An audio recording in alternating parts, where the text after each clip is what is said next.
जय हिंद दोस्तों, मैं शिव मिश्रा। आप सबका स्वागत है आपके अपने YouTube channel motivation to blog में। तो हम लोगों ने नेक्स्ट क्लास में देख लिया था कि एनसीईआरटी के पेज नंबर क्या था। तो आज हम देखेंगे एनसीईआरटी के पेज नंबर 5 से।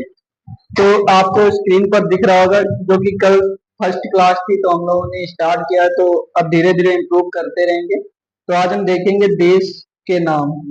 तो देश के नाम, अपने देश के हम प्राय इंडिया इसको कहते हैं और भारत कहते हैं। भारत जैसे नामों का प्रयोग करते हैं। इंडिया जबकि इंडस से निकला हुआ है, जिसे संस्कृत में सिंधु कहा जाता है। क्या कहा जाता है? सिंधु कहा जाता है।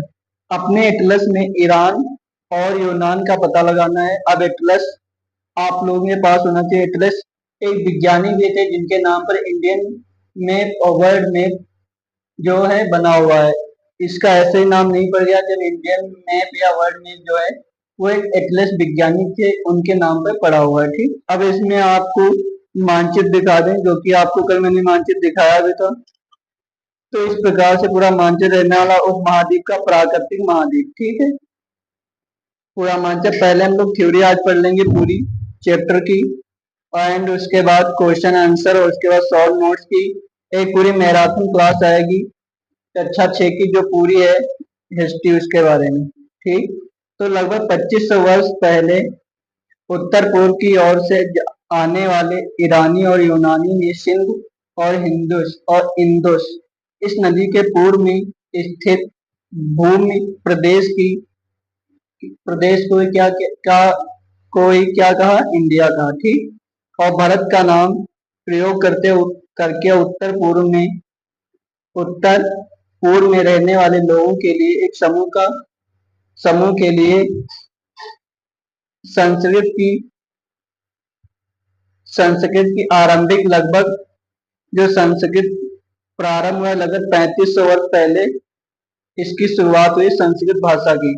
और यहीं से ऋग्वेद में इसका सबसे पहले प्रमाण मिलता है। क्या?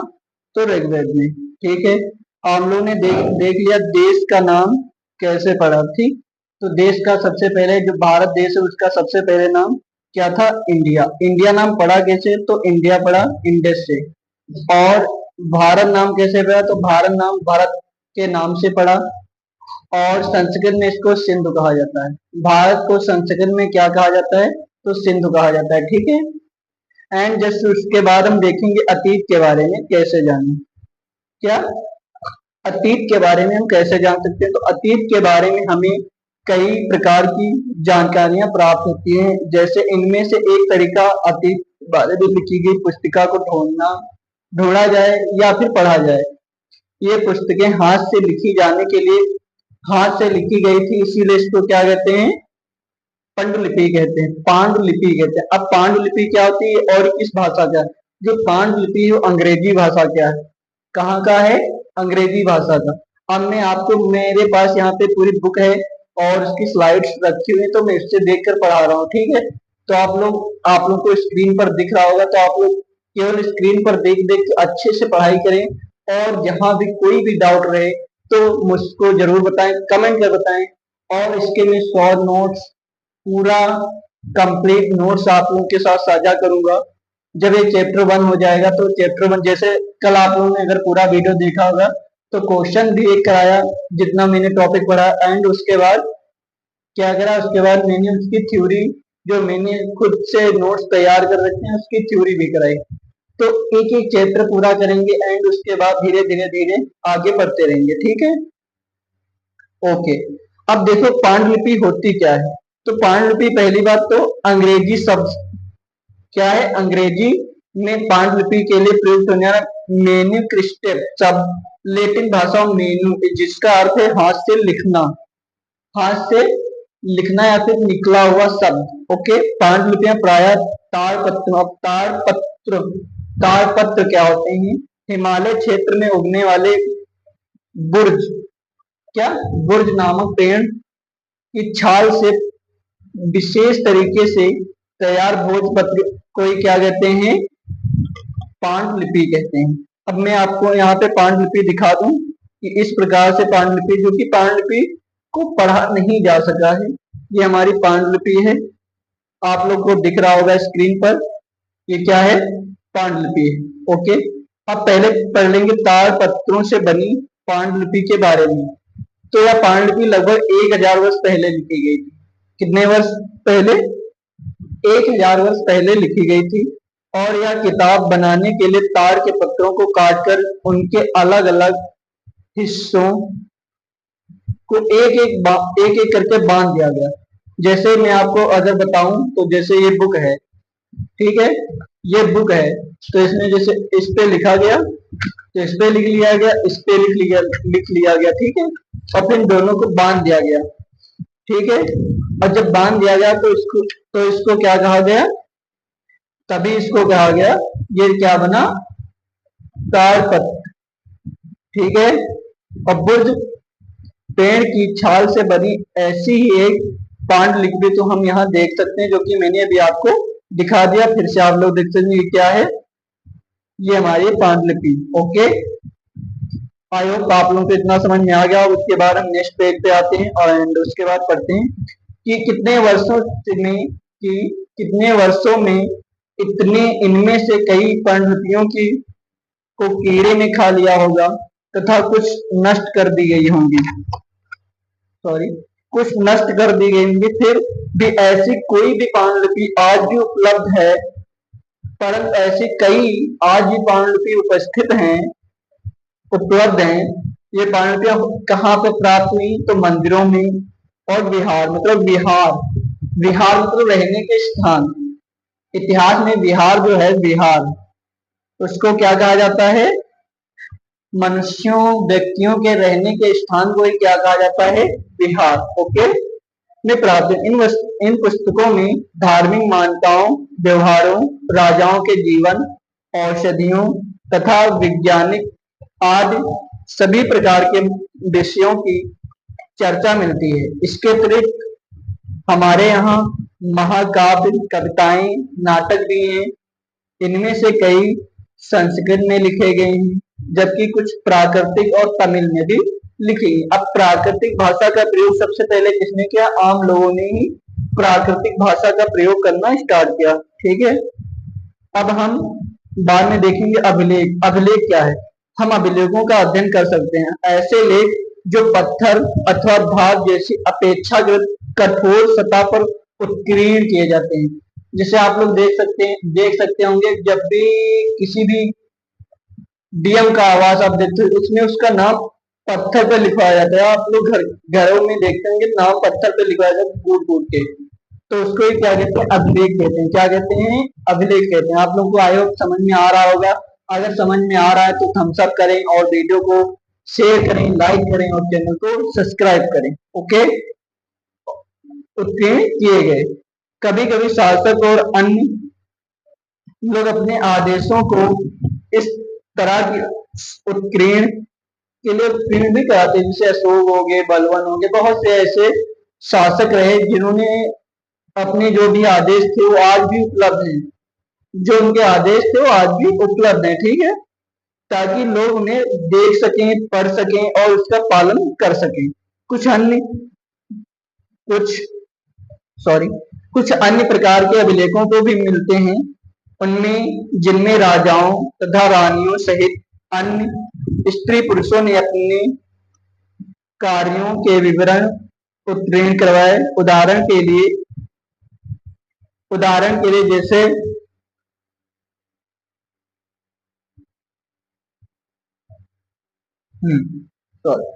उदाहरण के रानियों सहित और स्त्री पुरुष ने अपने कार्यों को उत्कीर्ण किया। उदाहरण जैसे प्रायः शासक लड़ाई में अर्जित विजयों का लेखा जोखा करते थे, ठीक है। ये आपको एक दिख रहा होगा, ये क्या है?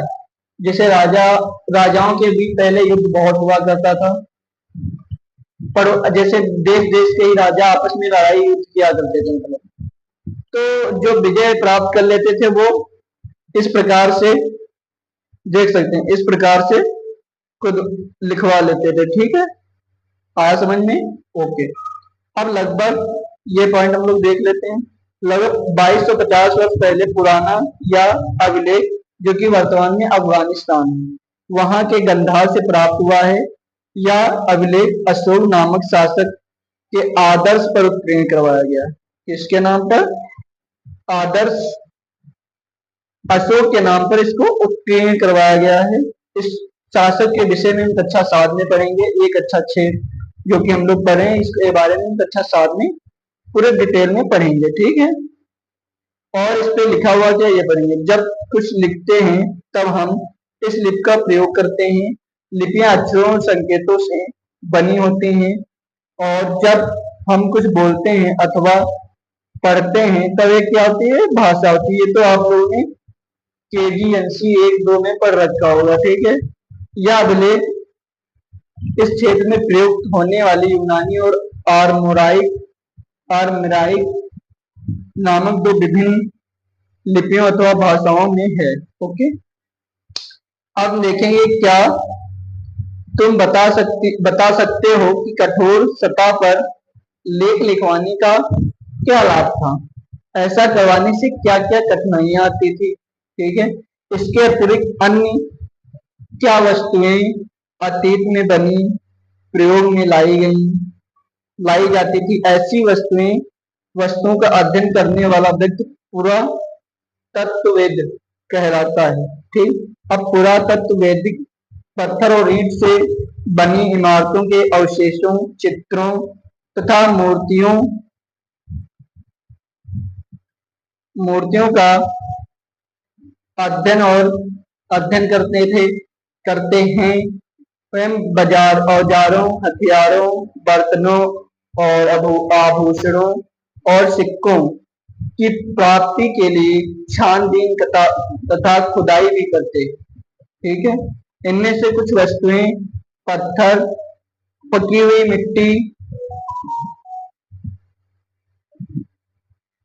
मिट्टी, धातु की बनी हो सकती थी। ऐसे तत्व क्या होते थे, कठोर तथा जल्दी नष्ट ना होने वाले भी होते थे। ओके, और पुरातात्विक जानवरों, चिड़िया तथा मछलियों की हड्डियां जो होती थी, हड्डियां ढूंढते थे, ठीक है।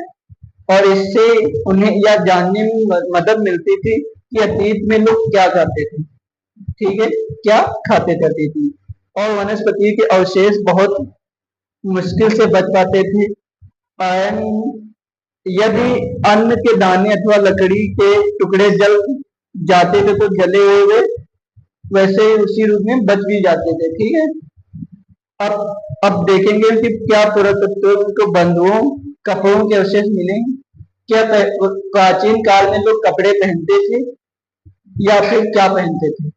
तो पांडुलिपि अभिलेखों और पुरातत्व में ज्ञात जानकारी के लिए इतिहासकार प्रायः स्रोत शब्द का उपयोग करते हैं। अब जैसे प्राचीन काल में क्या मिला क्या नहीं मिला, एक क्या है, स्रोत है। इसीलिए इतिहासकार जो है इसलिए इसको क्या प्रायः उपयोग करते हैं, स्रोत नाम से, ठीक है। इतिहासकार उन्हें कहते हैं कि अतीत का अध्ययन करना ही क्या है। अब आप लोग पॉइंट अपनी कॉपी में नोट करेंगे कि अतीत का अध्ययन करना ही क्या कहलाता है, इतिहास कहलाता है। तो आई होप आप लोगों ने कॉपी में नोट कर लिया होगा। तो हम लोग आगे बढ़ते हैं। स्रोत के प्राप्त होते ही अतीत के बारे में पढ़ना बहुत रोचक हो जाता है, क्योंकि इन स्रोतों की सहायता से हम धीरे धीरे अतीत का पूर्व निर्माण करते हैं। पूर्व निर्माण क्या होता है, मतलब किसी भी चीज को फिर से उत्पन्न करना है, फिर किसी भी चीज के बारे में अधिक जानकारी प्राप्त करना। और इतिहासकार तथा पुरातत्वविद उन जासूसों की तरह हैं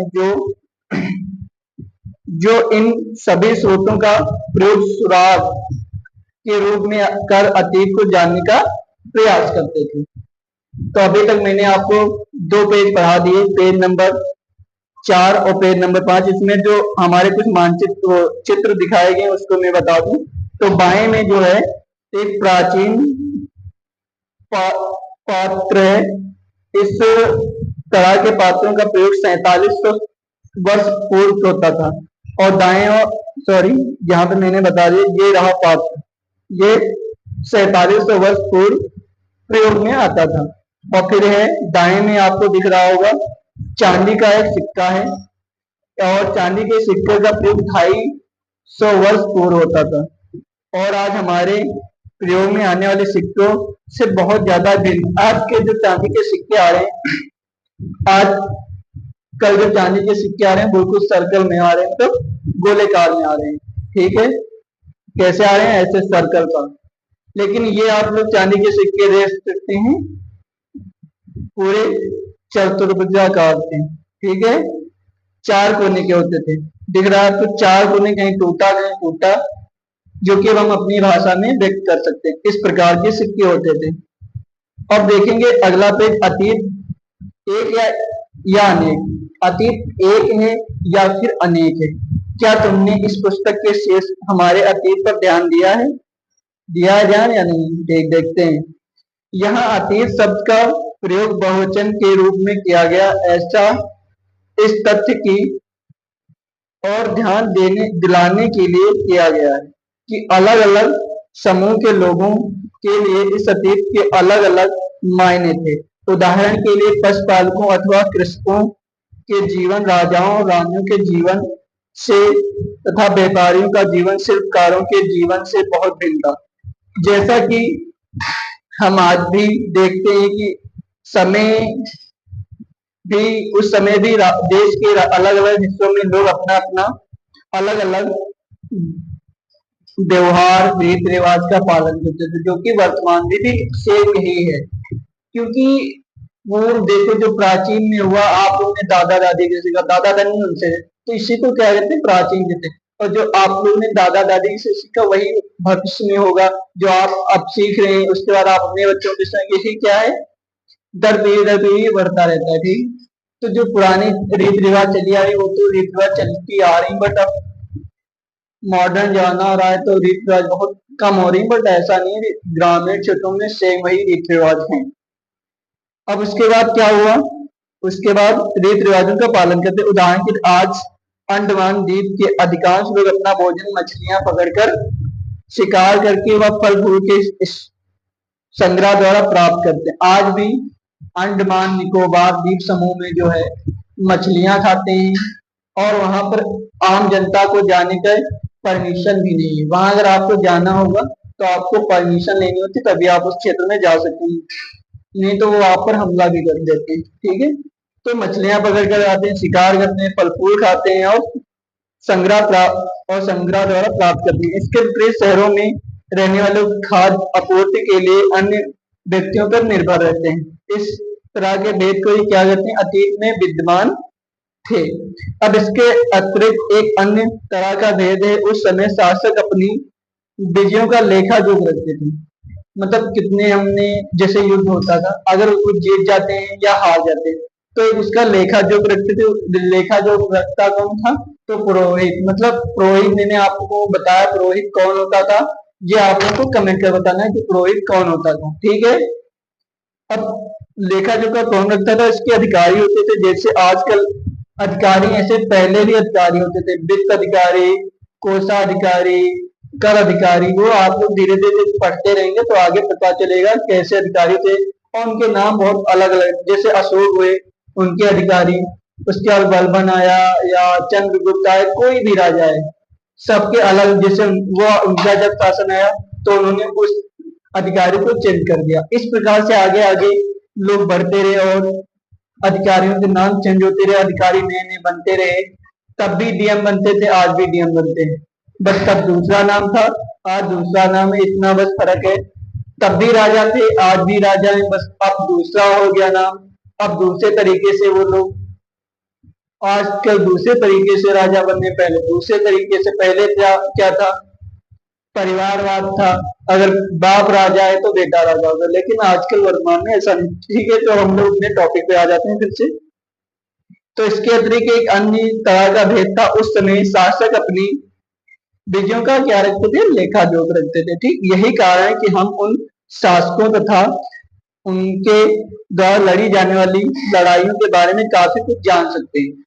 अगर लेखा जोखा नहीं रखते तो आज हम लोग कुछ नहीं जान सकते कि प्राचीन काल में क्या हुआ था। लेखा जोखा रखा जब उसके बाद हम लोगों ने उसको पढ़ना सीखा, और फिर हम लोगों ने धीरे धीरे सब जाना कि प्राचीन काल में क्या होता था। जबकि शिकारी, मछुआरे, संग्राहक, कृषक और पशुपालक जैसे आम आदमी प्राय अपने कार्यों का लेखा जोखा नहीं रखते थे, जो कि वर्तमान दिन में ही रखते हैं। लेखा जोखा वही रखते हैं, जैसे लेखा जोखा कौन रखता है, सरकार रखती है, वो भी रखती नहीं, बहुत कम रखती है। अब जैसे चलो आगे आगे हम चर्चा करते रहेंगे, क्योंकि अगर मैंने अगर पॉइंट अभी बताना स्टार्ट कर दे तो वीडियो फिर बहुत ज्यादा ही लंबा हो जाएगा, जो कि आप लोग देखेंगे नहीं। ओके, ठीक है, हम लोग पॉइंट टू पॉइंट बात करेंगे। और पुरातत्व की सहायता से हमें जीवन को जानने में मदद मिलती है। हालांकि अब भी इसके बारे में बहुत कुछ जानना शेष है, और वैज्ञानिक लोग खोज कर रहे हैं, नई नई खोज कर रहे हैं, नए नए तत्व मिल रहे हैं, नए नए। अभी एक दो दिन पहले के बाद महावीर जी की मूर्ति मिली, जो कि खुदाई के दौरान मिली। अब वो मूर्ति कितने साल पुरानी है, क्या है, उस धीरे धीरे जानकारियां आती रहती है। ओके, तो हम लोगों ने पेज नंबर 6-7 भी पढ़ लिया। अब हम देखेंगे तिथियों का महत्व क्या था, और तिथियां जो थी इतना महत्वपूर्ण क्यों थी। पॉइंट थोड़ा हल्का धीमा कर लेते हैं आप, ठीक है। अब देखेंगे तिथियों का मतलब क्या था। अगर कोई तुमसे तिथि के विषय में पूछे तो तुम शायद उस दिन की तारीख, माह, वर्ष, जैसे कि 2000 या इसी या 2025 इसी तरह का कोई या वर्ष बताओगे। तो वर्ष की गणना ईसाई धर्म प्रवर्तक ईसा मसीहा के नाम की तिथि से की जाती है। अब ईसा मसीहा जो है उसको बीसी कहा जाता है और एडी कहा जाता है। अब बीसी क्या होता है, एडी क्या होता है, ये भी मैं भी आपको धीरे धीरे बताएंगे। अब देखो, ईसा मसीहा के जन्म की तिथि से की जाती है, और अतः 2000 वर्ष कहने का तात्पर्य ईसा मसीहा के जन्म के 2 वर्ष बाद, मतलब ईसा मसीहा के जन्म के 2 वर्ष बाद के समय को क्या कहते हैं, ईसा मसीहा, मतलब ईसवी। और ईसा मसीहा के जन्म के पूर्व की तिथियों को ईसा पूर्व को क्या कहते हैं, ईसा से पहले, मतलब ईसा पूर्व। अब इस रूप में भी जानते हैं। और इस पुस्तक में हमें 2000 को अपना आरंभिक बिंदु मान लेना है, मानते हुए वर्तमान की पूर्व तिथियों का उल्लेख करेंगे, ठीक है। हम इतिहास और उसकी तिथियों के बारे में थोड़ा बात कर लेंगे, और ये हमारा चैप्टर 1 कंप्लीट हो जाएगा। और कल शाम 8 बजे आप लोगों को चैप्टर 1 के शॉर्ट नोट्स की क्लास अपलोड कर दी जाएगी। और अगर आप लोग अपना इसी प्रकार से प्यार व सपोर्ट बनाए रखेंगे तो फिर 1 जुलाई से लाइव क्लासेज आप लोग के लिए प्रोवाइड करूंगा, डेली शाम 8 बजे। बस आप लोग इसी तरह निरंतर प्रयास करते रहें। मैं निरंतर प्रयास कर रहा हूँ, जो कि अभी मैंने स्टार्ट किया है, और मैं अपने बारे में भी आप लोगों को 1-2 दिन बाद एक वीडियो अपलोड कर दूंगा, बता दूंगा। बस आप लोग विश्वास रखें, और जितना मैंने बता दिया एनसीईआरटी में उतना आपको 2 पॉइंट बस नोट करना है कॉपी में, और एक बार बुक ले लेनी है, ऑफलाइन जाकर कहीं से भी कैसे भी बुक लेनी है। और जितना मैं आपको पढ़ाया उतना पढ़ना है, उससे बाहर एनसीईआरटी से कुछ नहीं आएगा।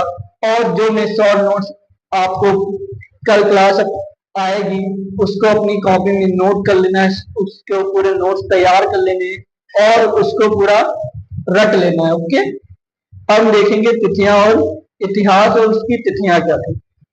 अंग्रेजी में बीसी, अभी मैंने बताया आपको बीसी क्या होता है और एडी क्या होता है।